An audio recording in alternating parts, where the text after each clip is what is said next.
ઝીણા ઝીણા કાપી લઈએ અને મારી ફેવરેટ ચટણી આ થઈ ગઈ છે। તો મેં આઈ થિંક સો 2 મરચાં આ પાછી 3-4 મિનિટ પછી મેં મિક્સ કર્યું છે। તો હજુ આપણે પાછું ફરીવાર આપણી સવારની ગરમ ચટણી રેડી છે। રોટલી તો બની ગઈ છે, તો આપણે બતાવીએ કે ચટણી મસ્ત રીતે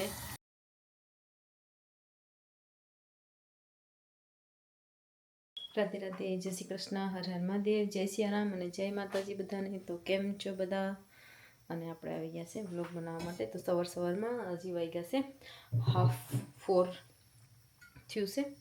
તો આજે મેં લાસ્ટ ટાઈમ વિડીયોમાં કીધું હતું કે મેં મેંગોની ચટણી બનાવવા માટે આપણે શીખવશું કેવી રીતના ગ્રીન ચટણી બને છે। તો અહીંયા મેં તીખા 3 મરચાં લીધા છે અને મેંગોની સ્લાઇસ લીધી છે અને સ્કીન ઉતારી નાખી છે।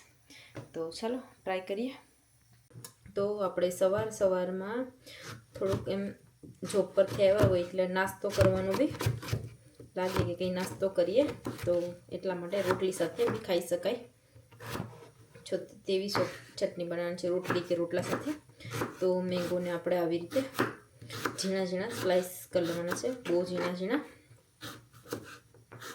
પણ સ્કીન ઉતારી નાખે તો વધારે સારું, કેમ કે સ્કીન આપણે થોડીક એનો ટેસ્ટ અલગ હોય છે તુરા જેવો।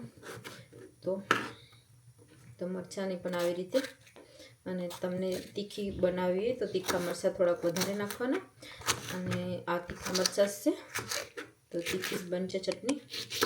તો ચાલો મરચાં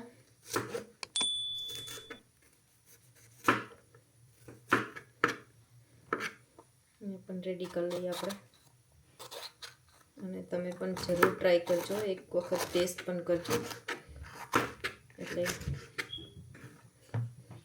તો અહીંયા આપણે બધા જ મરચાંને ઝીણા ઝીણા કાપી લઈએ અને મારી ફેવરેટ ચટણી આ થઈ ગઈ છે। તો મેં આઈ થિંક સો 2 મરચાં નાખું છું, એક સાઈડમાં રાખી મૂકું, કેમ કે મને લાગે છે કે બહુ સ્પાઇસી થઈ જશે, કેમ કે આ વધારે તીખા મરચાં છે। તેલ ઓલરેડી ગરમ થઈ ગયું છે, તો આપણે એમાં રાઈ નાખી દઈએ, અને રાઈ અને મારી પાસે અહીંયા મીઠો લીમડો છે, તો આપણે હવે કેરી અને લીલા મરચાં પણ નાખી દઈએ। ચાલો તો બધું આને મિક્સ કરી દઈએ।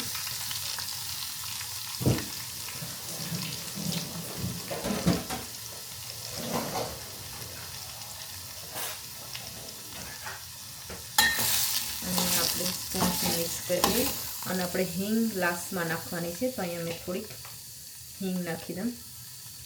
હિંગ આપણે તેલમાં નથી નાખવાની, લાસ્ટમાં નાખવાની છે હિંગની, અને થોડીક હળદર। આપણે મરચાં અને મેંગો સાથે બધું મિક્સ કરી દીધું છે, અને આપણે ગેસને એકદમ ધીમું કરવાનું છે, અને એમાં સ્વાદ અનુસાર મીઠું પણ નાખી દેવાનું છે। તો આપણે અહીંયા મીઠું થોડુંક વધારે જ નાખશું, તો આપણે ચટણી બનાવીએ તો થોડીક ટેસ્ટ ખારસ હોય તો સારું લાગે।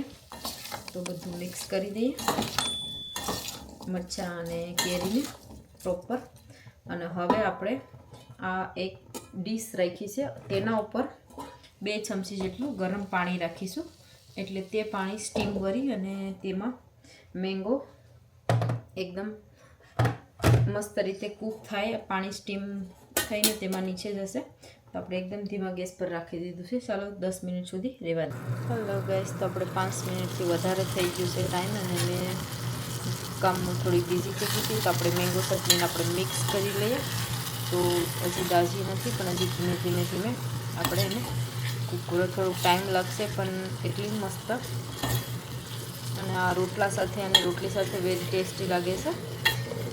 તો તમે જરૂર ટ્રાય કરજો, અને મીઠો લીમડો હોય તો મીઠો લીમડો જરૂર નાખજો, અને દેખાવમાં બી એકદમ કોબીનો સંભારો બનાવ્યો હોય કે તેવું, તો પાણી પણ થોડુંક રાખજો, એટલે તેમાં પાણી થોડું સ્ટીમ થઈને જાય। અને આપણે ચાય પણ રાખી દીધી છે, અને હવે આપણે બનાવવાની છે રોટલી। તો ચાલો રોટલી બનાવી નાખીએ। પ્રતિદિન બારે નીકળવાના છે, એરપોર્ટ જવાના છે, તો નાસ્તો કરીને જશે, તો આપણે ચલો રોટલી બનાવવા જઈએ। તો આપણે મેંગો ચટણીને ફરીવાર એકવાર મિક્સ કરી લઈએ। જો મેં પાણી રાખ્યું એટલે એમાં હું ધીરે ધીરે થોડું પાણી સ્ટીમ ભરી અને અંદર જાય રાખીને આપણી ચટણી એકદમ ગ્રેવી જેવી બને. તો મેંગો આ પાછી 3-4 મિનિટ પછી મેં મિક્સ કર્યું છે. તો હજુ આપણે પાછું ફરીવાર પાણીનું સ્ટીમ રાખવા માટે મૂકી દઈએ. રાધે રાધે, જય શ્રી કૃષ્ણ, જય સિયારામ. તો સવારની ગરમ ગરમ રોટલી અને ચા, અને આપણે જાય છે અત્યારે હિથ્રો એરપોર્ટ. તો કોઈ આવે છે તો લેવા જાય છે, પિક કરવા. અને કેમ છો બધાય? તો જતી હશે ને સવારમાં કંઈક રસોઈ બનાવી છે, ખબર નહીં શું બનાવ્યું છે. અને ગરમ ગરમ રોટલી. ચાલો તો ચા પાણી પી લઈએ ને જઈએ. આપણી સવારની ગરમ ચટણી રેડી છે. રોટલી તો બની ગઈ છે. તો આપણે બતાવીએ કે ચટણી મસ્ત રીતે, તો આપણે ચટણી મેંગો ચટણી રેડી છે. અને હવે મેં થોડી વાર માટે 2 થી 3 મિનિટ માટે ખુલ્લી મૂકી દઉં, એટલે થોડુંક પાણી જેવું લાગતું હોય તો તે બળી જાય અને મસ્ત. તો આપણે મેંગો ચટણી રોટલા સાથે કે ખાવા માટે મસ્ત બની ગઈ છે. તો ચાલો તમે પણ ટ્રાય કરજો. અને આપણે રોટલી બનાવી નાખીએ સવારમાં, અને પછી નાસ્તો કરીશું.